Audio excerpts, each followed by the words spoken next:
You're listening to the Fantasy Fling Podcast. Take a break from the season-long commitment and join us as we give you the newest and hottest DFS deals, preview the DFS main slate, and take the dreadful walk of shame. Here are your hosts, Brandon and Eric.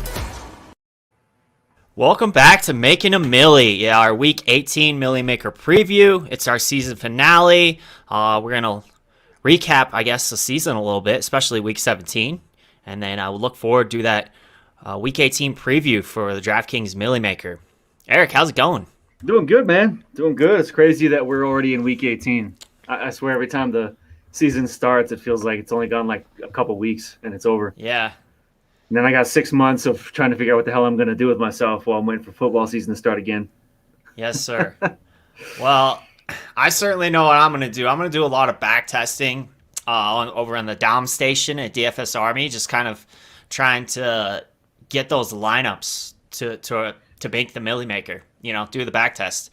So I'm going to do some of that. And then, of course, we're going to take a look at seasonal trends for the whole season. And, of course, I will drop that before Week 1 of next year, as we did this year. That's obviously the best time to look at it. You're not going to – even the diehards won't really look at it too much right now when it's all said and done. But, yeah, let's get into Week 17. So – Week 17 was a wild one. We had a 14-game slate, and I made reference to it on Fantasy Fling DFS podcast on Wednesday, but Awesemo, he had a couple lineups pretty high in the Milli Maker. I was listening to a podcast earlier with him on. I guess he did win a $1 million contest this week, but obviously wasn't the Milli Maker, but he placed really high in that, so geez, what a week it could have been for him if he banked the Milli Maker twice. But yeah, what was cool about this is we kind of saw more of what we saw a lot last year, and that's really like if you're trying to win a large field GPP, like the Milli Maker, you're going to score 250 points. So this is what happened last week in Week 17. And then in Week 16, it was even higher than that. It was like 269 points. So we've seen more high scores recently. And obviously that's going to translate to a higher score winning this contest. But so what we had last week was 250 points. We had a guy or gal, H. High Dog, 1987. With, of course, a Joe Burrow stack, Jamar Chase, and brought it back with Williams, not from the Chiefs. So, incredible stack here. Quarterback, wide receiver, and opposing running back is a bring back. Total was 122 points with an average of 40 points. So, yeah, if you hit 3 players and they average 40 points, you're off to a really good start to hit that 27.7 point average across, all the roster spots as he did here. And then there was another really good stack, secondary stack with Barrios and Gronk. So that one total 48 points with an average of 24 points. So yeah, right there you got, 170 points. That certainly will help win a large field GPP like this.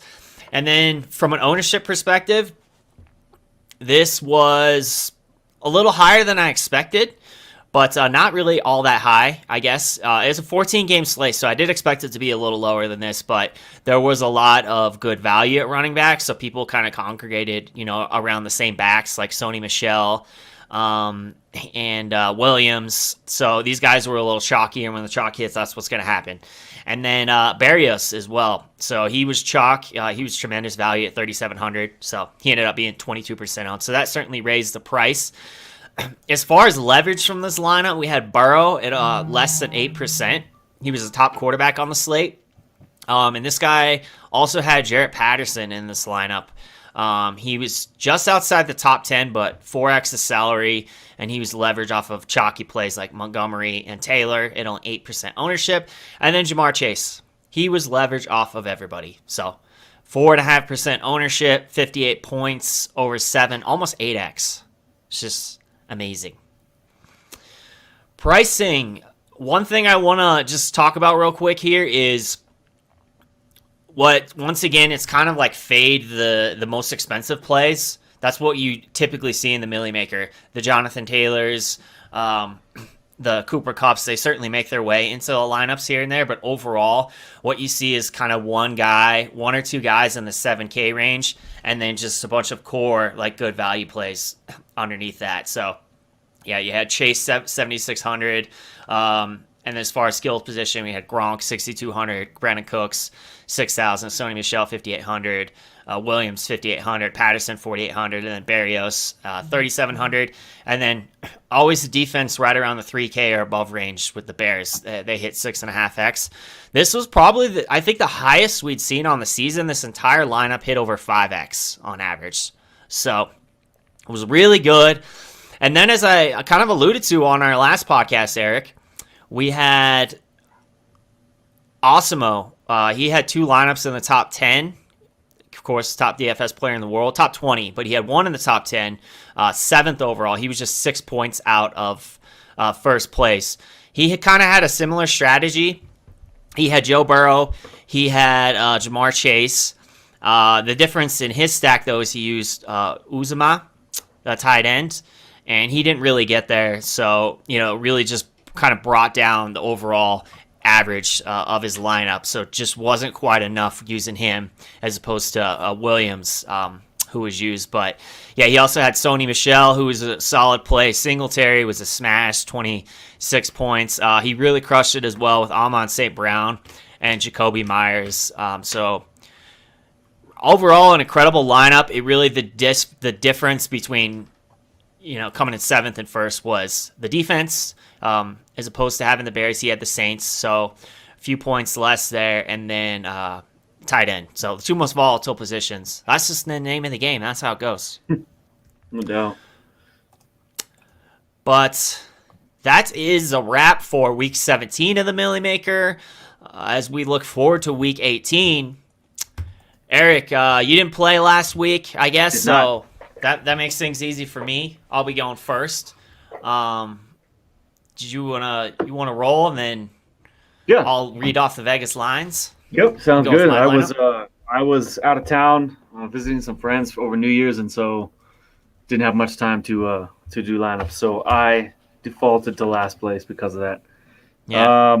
There were a couple changes that happened from Wednesday to now. Mm-hmm. As far as point spreads, let's see, a couple of them went down. Seattle AZ went down. San Francisco Rams went down 0.5 point each. And Chicago, Minnesota went down a full point when they found out. I think that was because they announced Dalton was starting. Yeah. So that went down a full point as well. Just FYI, a couple small drops. You picked the first game, I think, which was Seattle, Arizona. Yeah, I like that one. All right. Well, I got a 6, which we don't have. And another 6. And what the hell? 3 6s. Is that the sign of the beast? Oh, here we go. Number 2, which is San Francisco and the Rams. Yeah, so while Eric's building his lineup, I'll read these off. So these are the top Vegas lines. Currently, we have Seattle and Arizona at 47.5.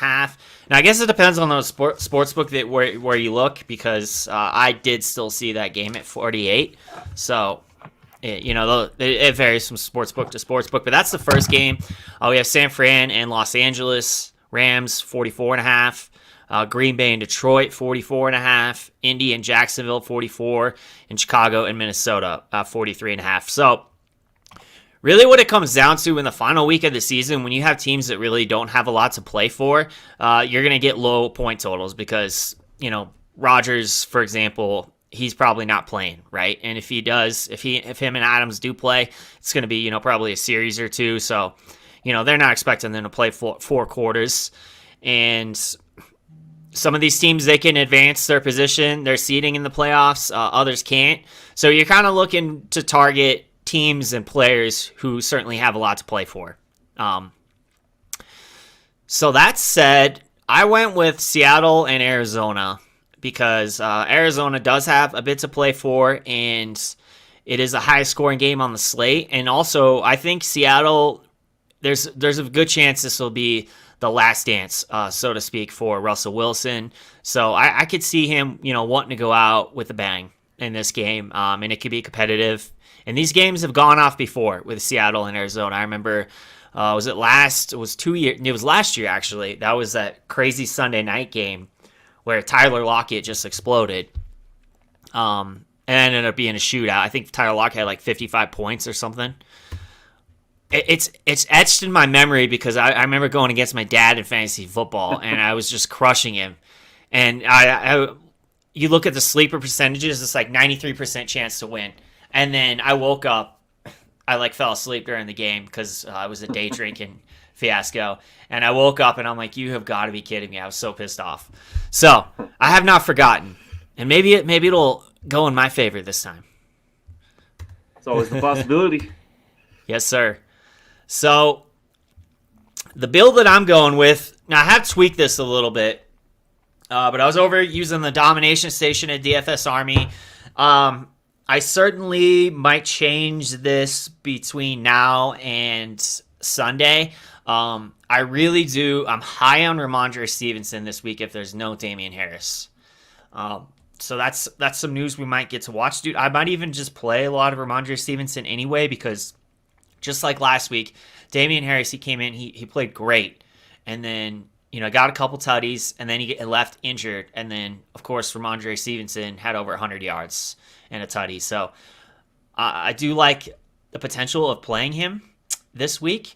But the matchup, obviously, that I'm looking at, that I wanted to target Seattle and Arizona. So I went with the cheaper side of that. Like I said, Russell Wilson, hope he goes out with a bang. I got a stack with Russell Wilson, Tyler Lockett, and Christian Kirk.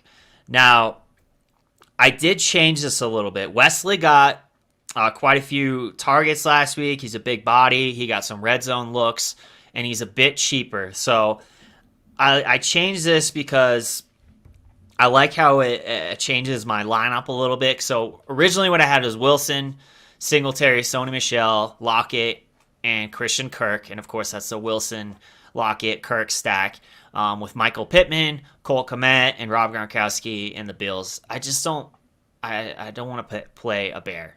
I just don't want to do it. So I think the best thing for me to do is just kind of really stack that game. So I went ahead and changed out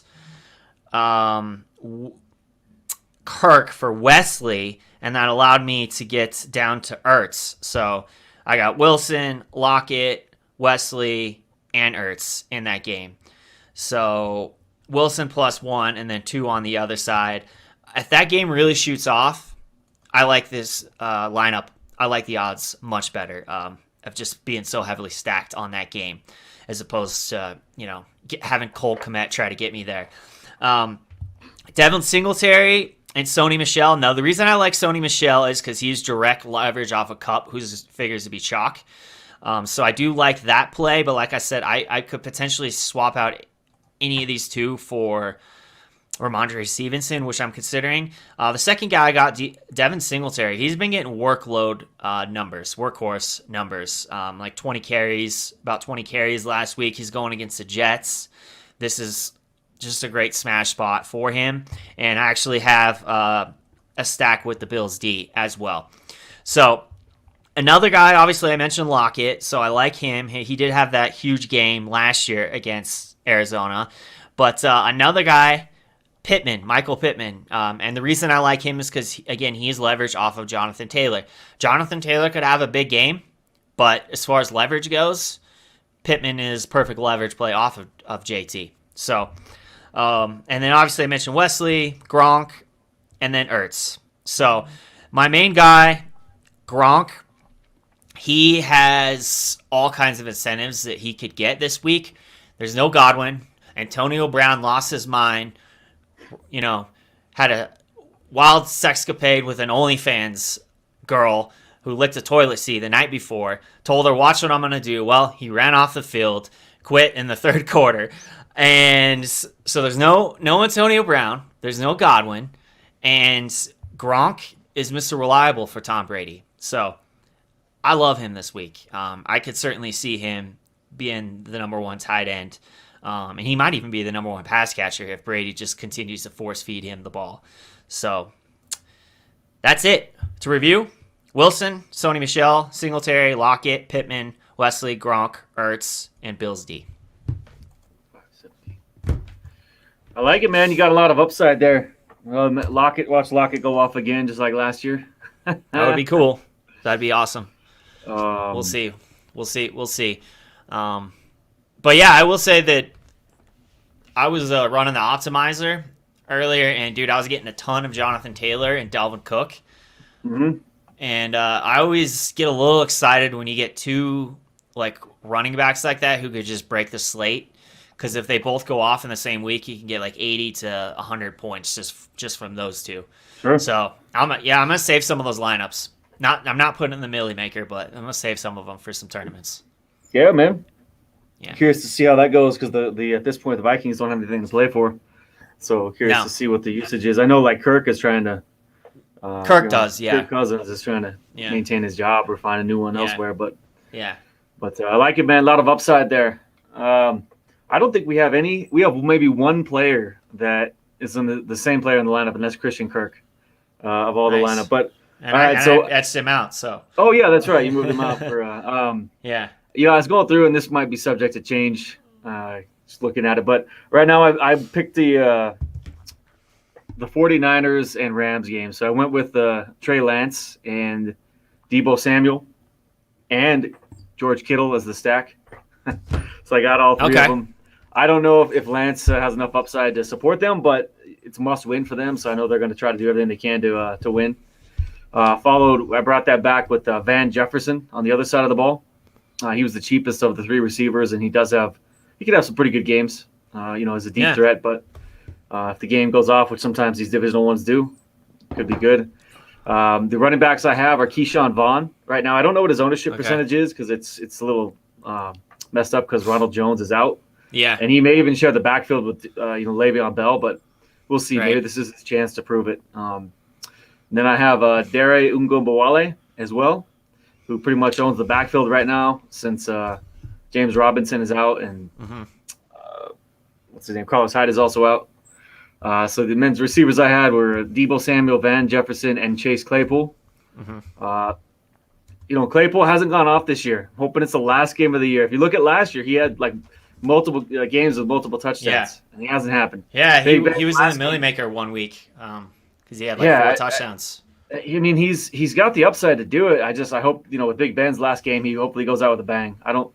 The chances of the Steelers making the playoffs are slim to none, but they could still make it technically. And I have Christian Kirk in the flex, and I have the Browns defense. I wanted a better D, but that's all I could fit in there. So I may change it up a little bit here and there. But to recap, I have Trey Lance, I have Keyshawn Vaughn, Dare Ungabwale, Deebo Samuel, Van Jefferson, Claypool, George Kittle, Christian Kirk, and the Browns defense. Nice. It's pretty low owned. I was looking at the numbers. I think it's like under 70% overall, at least from what I can see right now. That might change a little, but pretty low ownership. Mine was pretty low too. 84% is some of the lowest I've seen. But they always climb, of course. It'll probably be like 100% by Sunday. But yeah, it's fair. I like it. Well, cool, man. Let's move it along to stacks, studs, and sleepers. You want to keep it going with that? Yeah, man. Let's go. Some of them that were already mentioned. Some ones I had in there: Russell Wilson with Metcalf or Lockett, Murray and Kirk, Cousins and Jefferson. You have the Packers have a great matchup against Detroit. So either Ronald Jones, or sorry, Aaron Jones, or AJ Dillon and the Green Bay defense. As well. Some of them I wrote down. There's a ton more, but those are the ones I like the most. Also Rodgers and Adams as well. Although I'm wondering how much they're gonna. I'm worried about Green Bay game because Green Bay is 13-3. I think they've already sealed the NFC up. I think. Yeah. So win or lose, I don't know how much Rodgers and those guys are all gonna play. So could be a little risky. It seems funny, like. Could totally be a week where like Jordan Love ends up in the Milli Maker winning lineup. Like, what is his price actually? Because I could because it's the Lions, right? Like, yeah, we know Jordan Love's not very good, but it's the Lions. So let's see, Jordan, he's not coming up. Yeah, that would be weird. But crazier things have happened. Like every once in a while, you'll see, specifically in showdowns, like people will play the backup quarterback in case the quarterback gets hurt, or you just see it happen every now and then. So wouldn't be too crazy, especially against the Lions. Like if Rodgers played one series and then Jordan Love comes in and ran for a bunch, scored 25 points at like really low price, he could definitely smash. He could win GPP like that. Yeah. Yeah, I wouldn't stack it with Adams, but just kind of as a headless horseman. Sure. But cool. So yeah, my stacks. Obviously, I played Singletary, but the other side of that is playing Josh Allen, playing Diggs, playing Beasley, and I don't know who you bring it back with because I don't think Berrios actually was rolled out. There's really nobody to bring it back with. Maybe Crowder. You don't always have to force the bring back. Sometimes you just play the team stack. We've seen that win the Milli Maker a lot this year. Obviously, I'm playing a Wilson stack, but yeah, I could see playing a Wilson, Lockett, Metcalf, and then bringing it back with a Wesley. That's certainly a cheaper option. I might play around with my lineup a little bit more and do something like that. But obviously, Christian Kirk, too, he's in play. And then Stafford. So I'm going to have a lot of Stafford and Kupp this week. I will hand build with those because Kupp is literally on pace to break this single season passing record. And you got to know that they know that that's going to be important to him. So I expect him to be fed heavily. That said, Stafford never really gets there with just Kupp to win a GPP. It's going to have to be Stafford +1. So OBJ, Van Jefferson, Higbee, those are all options. And then we kind of alluded to it a little bit with Gronk. He has a lot of incentives that he can hit. Also, I like Evans. So Brady double stack with Gronk and Evans. I believe Brady, he can get Evans from what I was listening to earlier today on a podcast. Evans has a lot of incentives that he can hit as well. So I could see Brady just going off and trying to feed both of those guys. And they could secure a second round or the number 2 seed with a win, which they're playing for. So they do have a lot to play for. So it would make sense to have some Brady stacks. Oh, I know for sure they know about those incentives. I think it was last year. I think Tom Brady threw like a negative, like a backwards pass almost to AB just so he could get his bonus or something like that. Yeah, he got like 15 they were saying like targets. 15 targets. Yeah, I remember he had forced him the ball to get his bonus to him. Which is why Antonio Brown is so nuts because, like, dude, like, calm down. You were going to get your targets. Like, it's Brady. Like, calm down. And by the way, we know that it's pretty obvious. It's Antonio Brown. Like, who do you believe more? Like, Bruce Arians or Antonio Brown? Like, if his ankle was so busted and he goes, like, doing jumping jacks off the sideline before he leaves, like I'm pretty sure he probably was pissed that he didn't get enough targets and just lost it.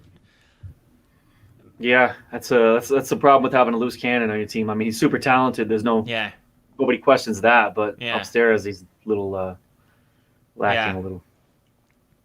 Crazy. Well, we won't spend too much time on AB. Yeah. But let's move on to studs. Oh yeah, speaking of us, one of my first studs listed is JT, but I was going to say JT and the Indy defense might be a good stack also. Yeah, that's a good one for sure. If you got JT, you got to play them against Jacksonville, who they've just been a dumpster fire. And then now you're seeing the reports about Bill O'Brien, them wanting Bill O'Brien as head coach. Like, dude, I'm just gonna say it. Shad Khan, he does not look like he knows what he's doing as an owner. I'm sorry, just because you're a savvy businessman does not mean that you're going to be a great NFL owner. We've seen it time and time again. Dude, Bill O'Brien's one of the worst coaches ever. Dude, imagine... he traded DeAndre Hopkins for David Johnson. Yeah, and the thing was... Oh, my God. And the thing was is that people said it wasn't even just the moves that he made. He was a fucking asshole. So you're going to go from a completely toxic environment with Urban Meyer as your head coach, and you're going to go to Bill O'Brien? That doesn't make any sense. Right. It's like someone leaving one abusive relationship and jumping right next into another abusive relationship. It's nuts. Happens a lot. It sure does. Good luck with that. Well, so yeah, I like that.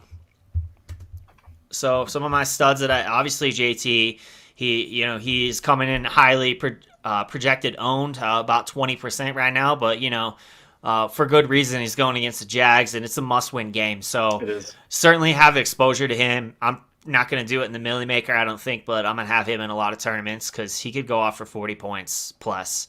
I like Dalvin Cook just because if you think that Cousins and Mike Zimmer, they're trying to prove a point. They might be on the outs. I could see them, having a lot to play for. And that's a talented offense. And just by nature of moving the ball and getting downfield and getting, goal line carries, Dalvin Cook is a guy who could go off, certainly. David Montgomery, I like him a lot this week.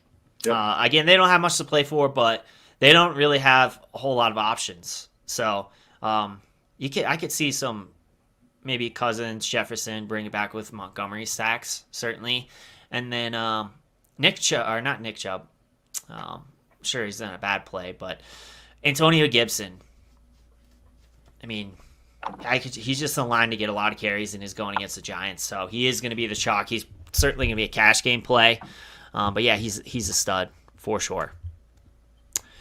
As far as wideouts, I'll be quick about this. I already mentioned a few of these guys. Kupp, Jefferson. I like Stephon Diggs a lot. He's kind of getting overlooked a little bit. And then A.J. Brown going against the Texans. That is a must-win game for them. Specifically, if they don't play Derrick Henry, they're Foreman, A.J. Brown.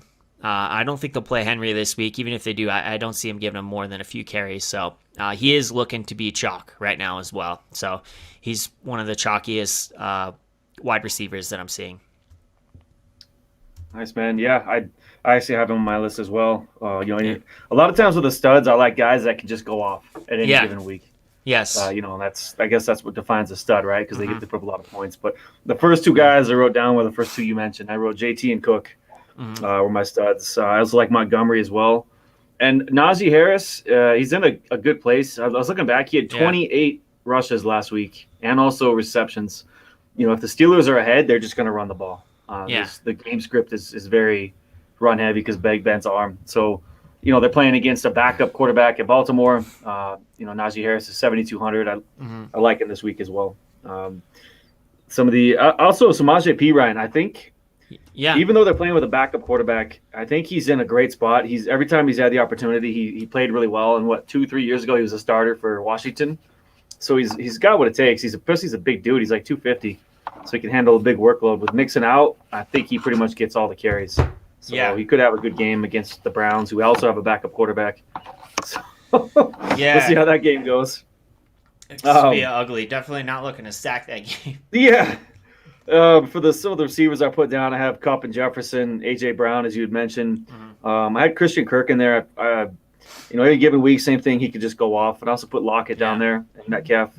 Metcalf finally had a good game last week, but I feel like Lockett's ceiling is actually higher than Metcalf's, but his floor is usually a lot lower too. Because we've seen Lockett just go off on games where Metcalf will put up big points too, but Lockett's ceiling is just so damn high. Some tight ends, Zach Ertz I have in there. Mark Andrews, who's pretty much in play every week. Like those guys a lot as well. Yeah, Kittle it doesn't matter and Gronk. if it's at Huntley or if it's Lamar Jackson. They both target the hell out of. Mark Andrews is the number one receiver.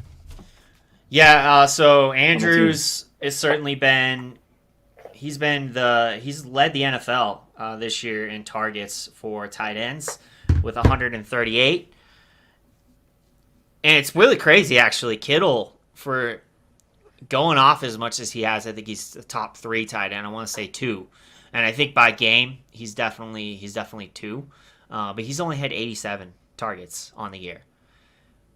And Kelsey is 129. Andrews is 138. And Kittle is right there.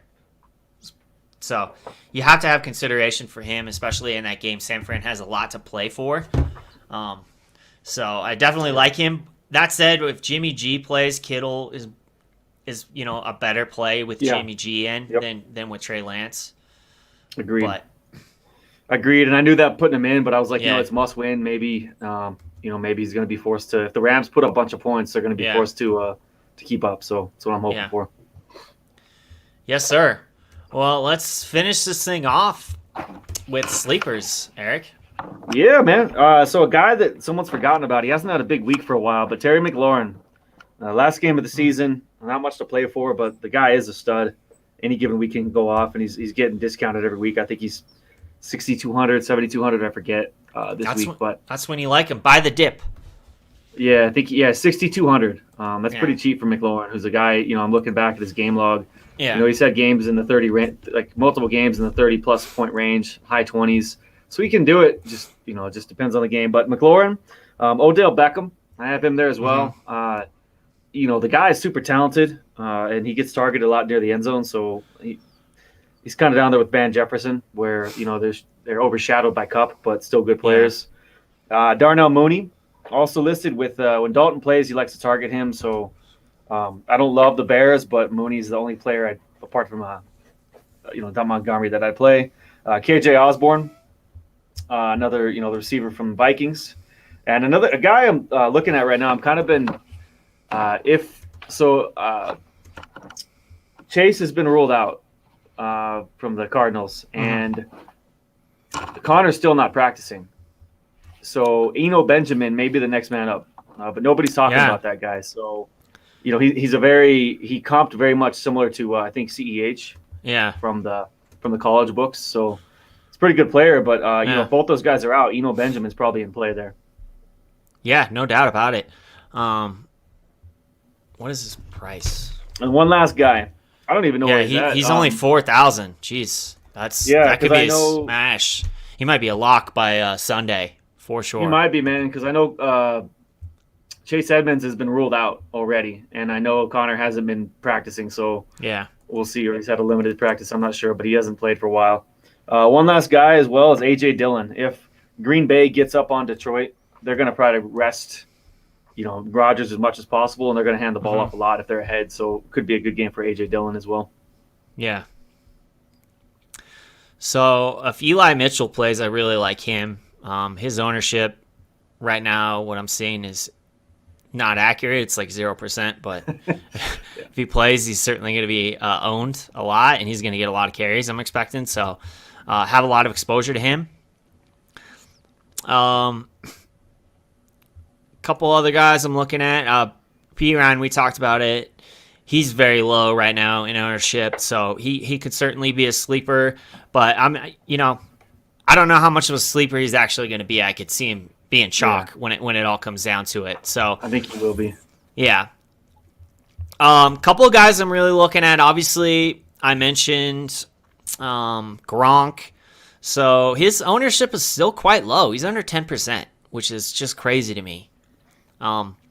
Jacoby Myers, he smashed last week. He was in Osimo's lineup in the Milli Maker.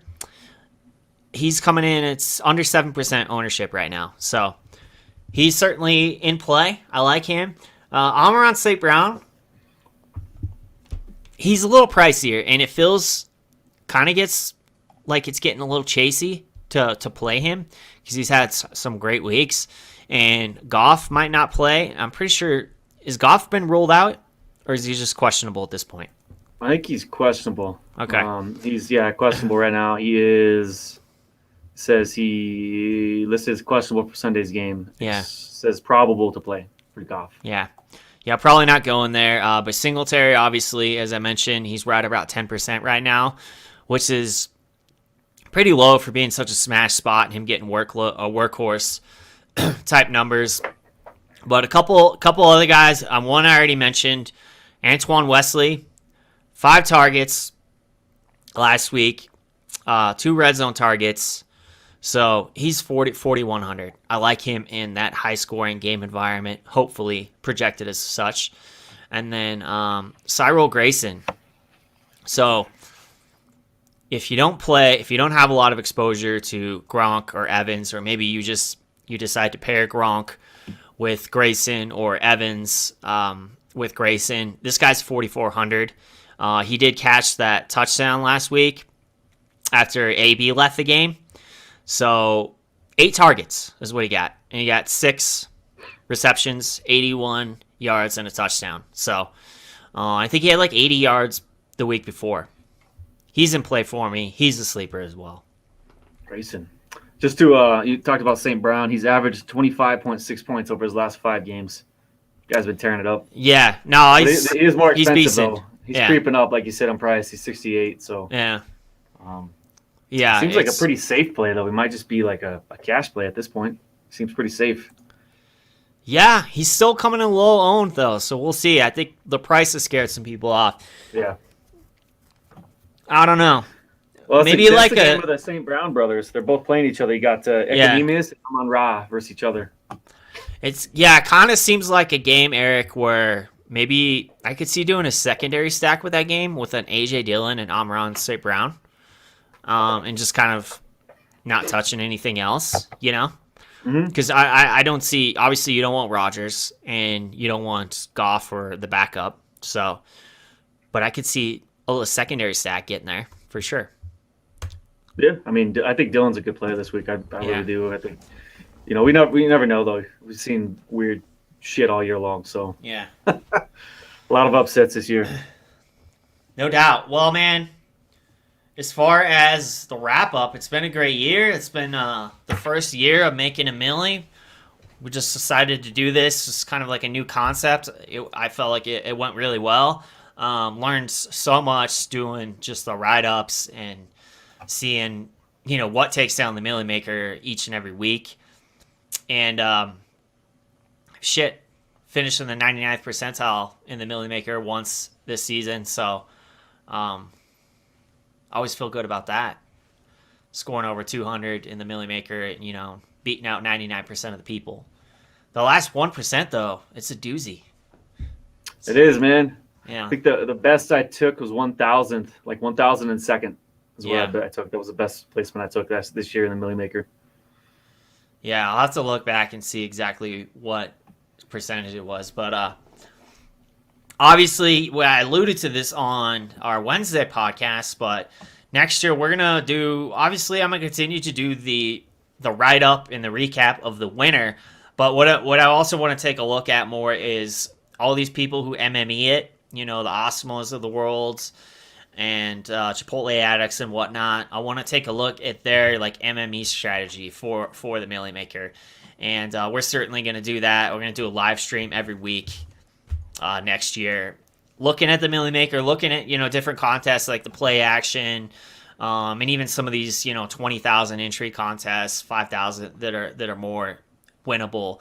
But that's where we're going to go with it. And then be ready, because before week 1 of next season, I will drop the entire 2021 18 weeks of the Milli Maker recap. So everything that we learned, we have an entire season of numbers to look at, and I'm excited to write it and to use it.